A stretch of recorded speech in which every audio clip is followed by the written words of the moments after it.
Welcome, and let's talk Vows. This was a really fun project for me, not only because the painting was really beautiful and had some complex and unfortunate work that needed to be reversed, but because it allowed me to show you the code of ethics that we conservators follow as it relates to the actual work that we're doing. Now, I have a secret. The code of ethics that I gave you was 13 articles, but in reality there are 26 other guidelines for best practices. And those are a little bit more granular and have to do with the everyday process of conservation.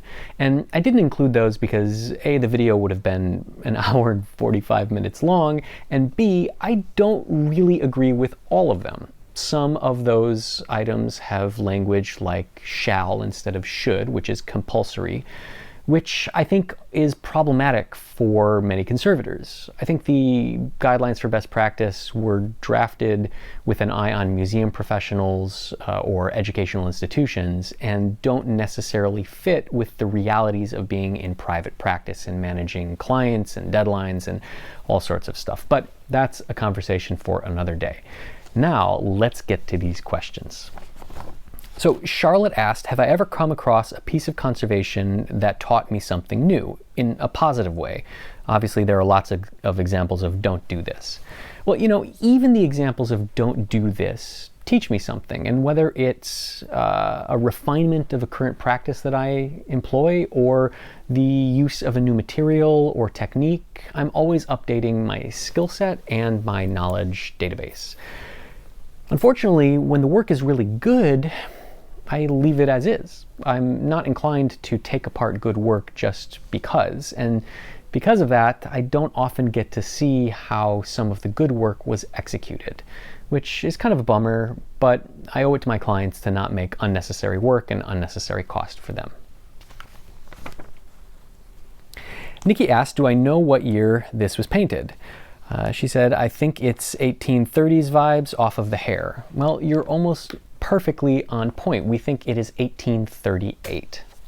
It's amazing what you can discover from costumes and hair and other little tidbits. Historians use all of that information to build the history of a painting. And oftentimes when I send a client to a researcher, the researcher will start just by looking at the painting and saying, well, that's a collar from this and that such date, or those shoes wouldn't have been worn outside of this time period. So it's really interesting what we can actually discover about the history of the piece based on its narrative. Rachel asked, when retouching, how do you keep track from losing areas of missing paint? As a viewer, once you put down the base color and start adding the details, I often lose track of where the retouching is. Well, it happens. Luckily, by putting the fill-in medium on the painting and then removing the excess, it kind of imprints a little map in my mind of the areas I've worked on. But there are certainly times where I have missed things, and that's why it's helpful to make multiple passes. It is also helpful to flip the painting upside down or rotate it so that you're seeing it with a fresh set of eyes. And then sometimes areas that you hadn't seen before will jump out. Now, sometimes I actually do lose track of where I have filled in and yet retouched. I'm working on a very large painting right now that is almost all white, and the fill-in medium is white. So in this case, I literally start at the upper left corner and work my way across the painting and move down and over and down and over. And so I can focus on just one section at a time and move on. Sounds boring, but that's how it gets done. Teresa asked a really interesting question. If you find that a part of the original painting was deliberately painted over and concealed long ago by someone who was not the artist, would I also be willing or ethically able to reconceal that part of the restoration?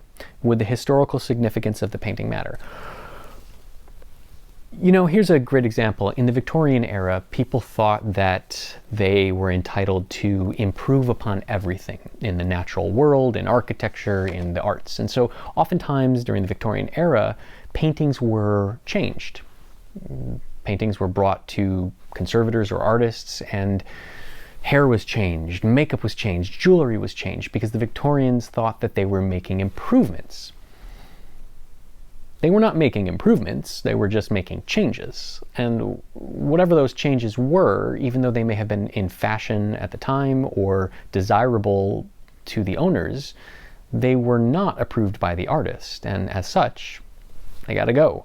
So it doesn't really matter to me if somebody changed something later on and made the painting look better, or did it with all the right intentions. It's just not how it's supposed to be.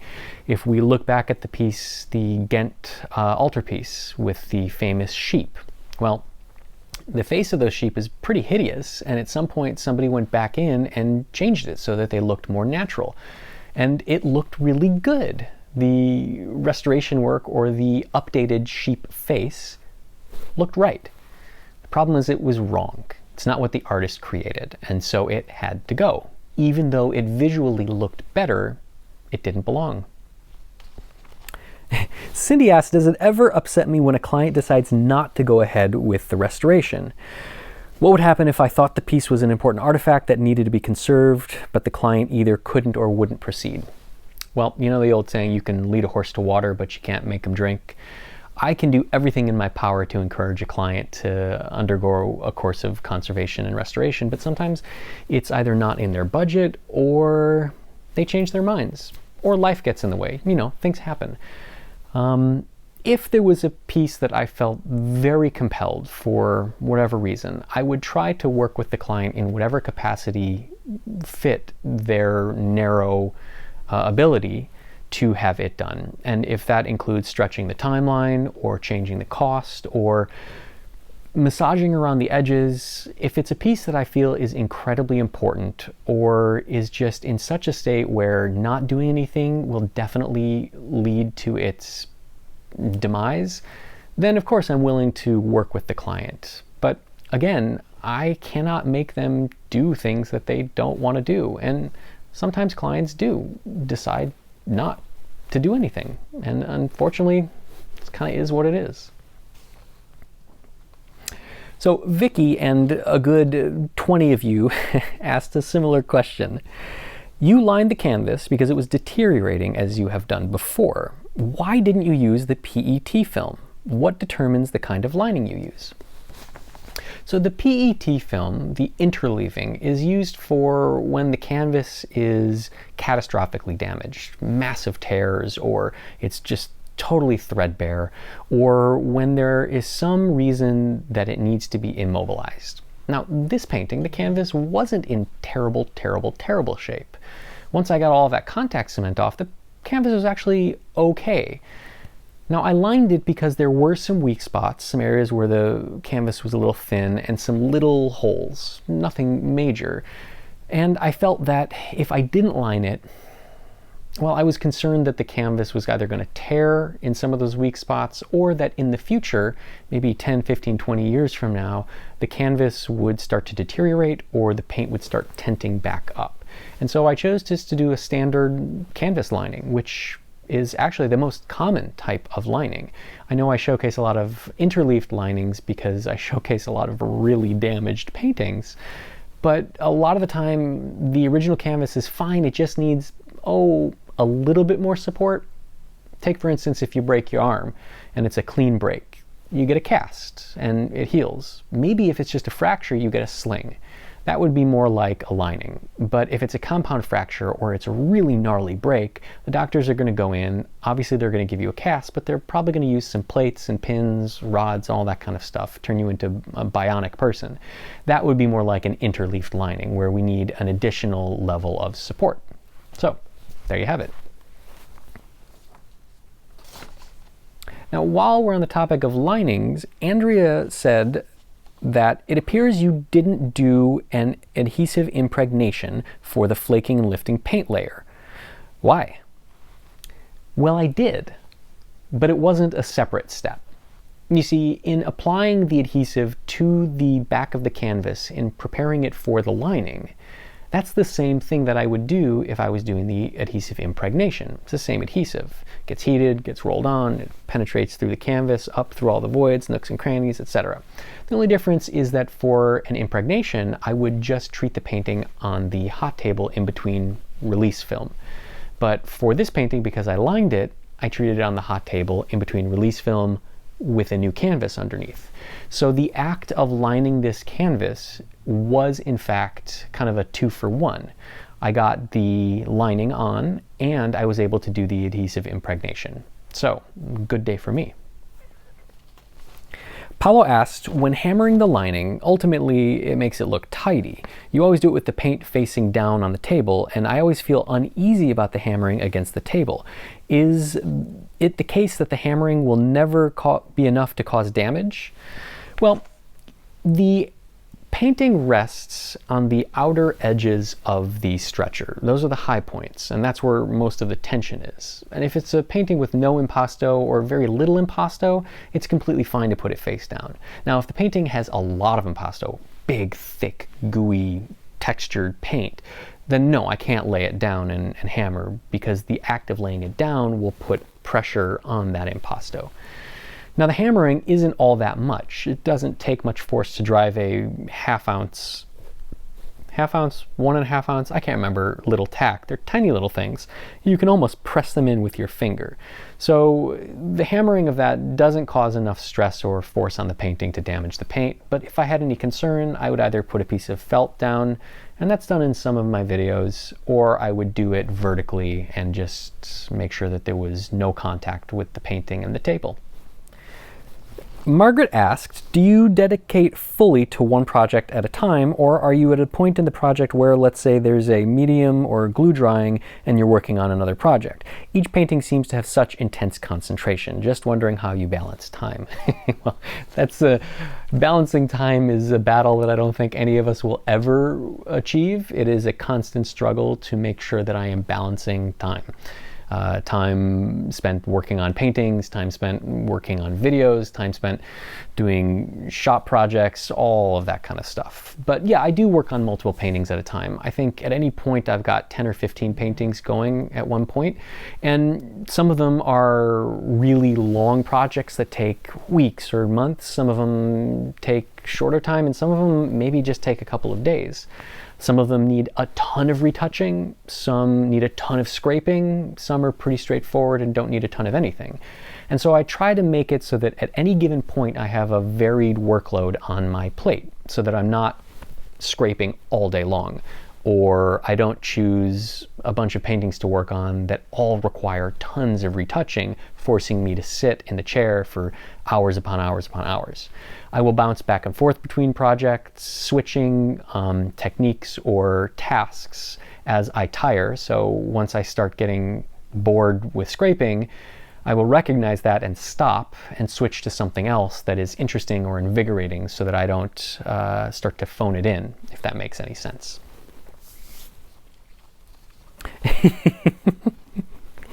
Christy asked, do I keep my lunch in the same fridge as the fish gelatin? Yeah, I only have one fridge, and I keep my food and my glues in there. The glues are all the way in the back, and they're labeled so that I don't accidentally grab one. But there definitely have been times where my kids have been here and they've opened the fridge and screamed to see all these weird jellies and glues and things like that. Usually it's pretty obvious, and I think even if I wasn't paying attention, if I opened the lid and I just brought it near my face, the smell of the hide glue or the fish gelatin would wake me up out of whatever trance I was in. Louis asked, when examining the painting under the UV light, what are the glasses I was wearing? What's their purpose? What do they do? Those are UV filtering glasses, and I wear them so that my eyes are protected. The UV lights I have are really, really strong. They're not the same thing that you can buy online or, that you use to light your posters in college. These things are incredibly powerful, and exposure to them, while I'm not looking at them directly, is still harmful to my eyes. So when I do a painting examination under UV light, I wear those glasses just for an added level of protection. Remember, there is an article about the conservator protecting themselves. I can't remember which one. Now, B had another interesting question about safety. B said, Now, B had another interesting question about safety. They said their partner works in spray painting and other fields. Their coworkers are not allowed to have facial hair because it would break the seal in the respirator. Why is this not the case with your respirator? Well, mine is special. Actually, mine isn't special. And B, you are correct that any facial hair will potentially break the seal between the silicone and skin, which compromises the efficacy of the respirator. Now, I was wearing a full face respirator, which starts the seal up at my forehead, goes around, it comes down here, and it seals right underneath my beard line. Now, of course, there are areas where my beard does interfere, but it is really minor, and as long as I can't smell the solvent, I can be relatively assured that it's not penetrating in through those areas. Now, of course, if I was in a medical field or a hazmat situation and it was absolutely imperative, then I would have to lose the beard. But for my purposes, it is not that critical. I'm not coming into contact with pathogens or other things that would pose an immediate threat upon contact. Now, yes, that solvent that I was using is toxic, but not immediately. It takes a high degree of exposure or a duration of exposure to start to affect one. So the seal that I have and the limited time that I'm working with that solvent keeps me relatively safe. Safe enough that I'm comfortable doing it. If I wasn't, I wouldn't do it. But this is not to say that you all should be okay with having seals on whatever masks you are wearing that do not give you full protection. As we all know, it is incredibly important to do everything we can to protect ourselves, whether it's outside, indoors, or coming into contact with pathogens or solvents. So do as I say, not as I do, maybe, I don't know. Greg asked, does this code of ethics you follow cover conservationists, conservators? Greg asked, does this code of ethics you follow cover conservators worldwide, or is it only used in the United States? Are there more than one set of codes and ethics depending on the location of the painting or the location of the conservator? I.e., would a painting owned by an American but conserved in France be under the same code of ethics? Whew. Well, the code of ethics is voluntary. It is just a document put out by the American Institute for Conservation, and it is not compulsory. It is up to the conservator to follow them. Frankly, I think any conservator who doesn't follow them is a disservice to their field and probably shouldn't be practicing. But it is up to every conservator.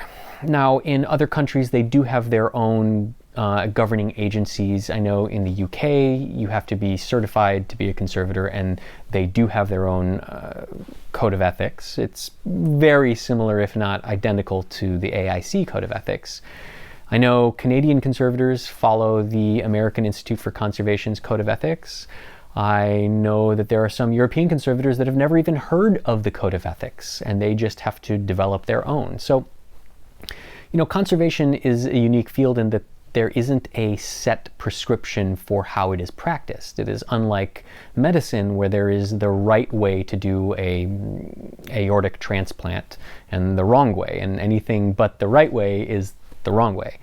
In conservation, there are goals and desired outcomes, and there are best practices, there are best materials, but it really is up to the conservator to find that sweet spot between what they will do ethically, what their materials allow, what the client needs, what the painting needs. I've talked about all of this stuff.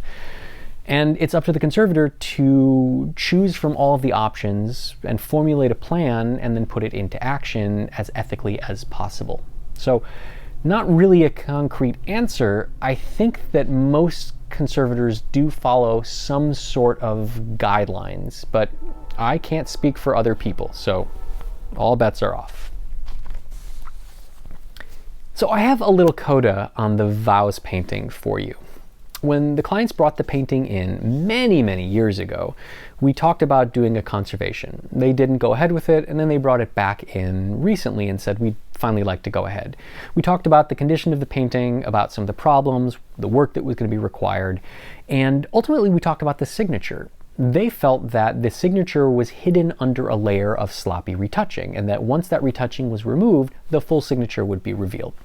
They had a suspicion of who the artist was, but nothing concrete.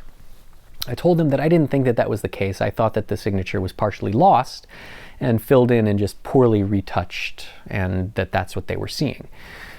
I said, we'll have to find out when we do the work. We drew up the contract, they agreed, I did the work, I sent them the invoice, they emailed me and said they'd like to see some photos of the signature area. So I sent them some photos, and they responded via email that they were very disappointed, very unhappy, and very frustrated because the signature wasn't retouched and restored. Now, I explained to them that there might have been a miscommunication, but retouching or restoring a signature is a hard line that I will not cross. And I explained to them there are a couple of reasons. One, my father taught me never to do it, and that's that. End of story. He is up in heaven somewhere looking down on me, and if I were to retouch a signature, I would fully expect a lightning bolt to come down and smite me out. Second, it creates problems for any painting when it's bought and sold. When people buy paintings, they blacklight them. They want to see the retouching. And if a signature fluoresces, it's going to throw up huge red flags. And then the seller is going to have to explain why it was retouched. And it is just a problem that does not need to be created. If the signature is partially lost, just explain that it was lost and that we chose not to retouch it or recreate it because that was problematic. Simple. It's a lot easier to explain than to try to convince somebody that there is nothing nefarious happening. And third, if somebody bought a painting that had a signature that said John Smith, and the conservator, I, put that signature there, or filled it in or retouched it because the client assured me that was the artist, well, if it turns out not to be the artist and the buyer is upset, well, that's called fraud. And the seller and me, because I have aided and abetted, would be liable. And so it's just not worth it. It's nothing that I would do. It's nothing that any conservator with any ethics would do. So I told my client that. Now, in addition, these clients, they told me who they thought the artist was. But they are right now in Europe researching who the artist is. Again, they told me an artist that they thought painted this painting, and that's the signature they wanted me to retouch or recreate. But they are actually in Europe right now researching to find out who the artist truly is. They hope it is this artist, but it very well may not be. So we will just have to sit tight and wait and see how this transpires. My clients are still angry with me that I did not add a signature, and I am still completely firm in my belief that it is the wrong thing to do. So I guess immovable object meets unstoppable force. I told them that while I am not willing to do that work, I'm sure that for the right price they will find somebody who will do it, and that they should feel completely empowered to seek that person out and have that work done if it is what they want. But it won't be done in my studio by me. I guess I took a vow to have ethics and morals.